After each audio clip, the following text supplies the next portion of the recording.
Hello, तर आता मी करणार आहे कटोरल्याची भाजी. एक पडून गेलं.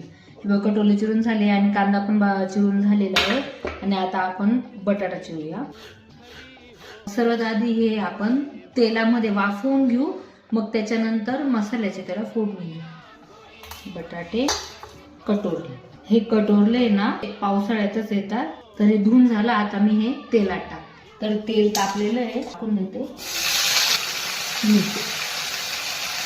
आता व्यवस्थित मिक्स करून घेऊ आणि झाकण ठेवून 5 मिनिटं वाफवून. आणि खूप गाळ नाही करायचे, थोडेसे कसरत ठेवायचे, कारण आपल्याला ते मसाल्यात पण शिजवायचे. त्यात आपण 1-5 मिनिटासाठी झाकण ठेवूया. आधी हा परतवेल आणि मग त्याच्यानंतर त्यात टाकेल हे वाटण.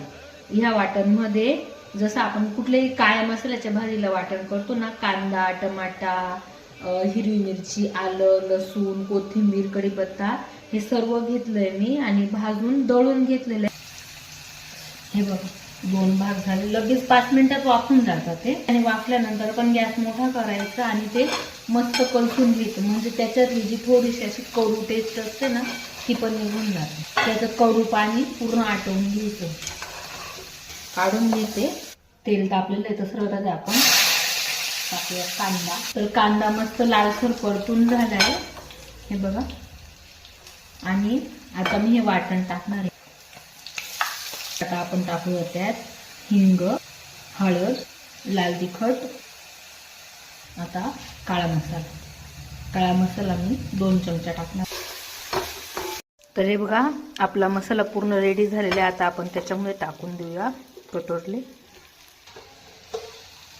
आता हे मस्तपैकी करूया मिक्स. आता आपण यात थोडंसंच मीठ टाकू, कारण की आपण कटोरले वाफताना पण मीठ टाकलेलं आहे. 2-1 मिनिटं वाफवून घेऊ, मग त्यात आपण टाकू शेंगदाण्याचा कूट. आणि मी जाडसरच दळलेला, जास्त बारीक नाही केले. आणि कूट टाकल्यानंतर पण झाकण ठेवून पुन्हा वाफवून घ्यायचं 5 मिनिट. तर आपली टेस्टी कटोरल्याची भाजी झालेली आहे. आता आपण त्यावर टाकूया कोथिंबीर. तर इथे मी लाल मिरचीची चटणी पण केलेली आहे, त्याच्यासोबत कांदा, भाकरी.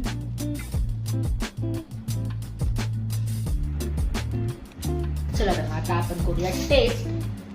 थँक्यू बाप्पा.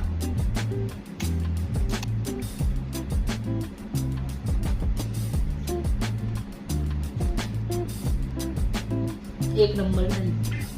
कटोरल्याची भाजी कोणाकोणाला आवडते कमेंट मध्ये सांगा.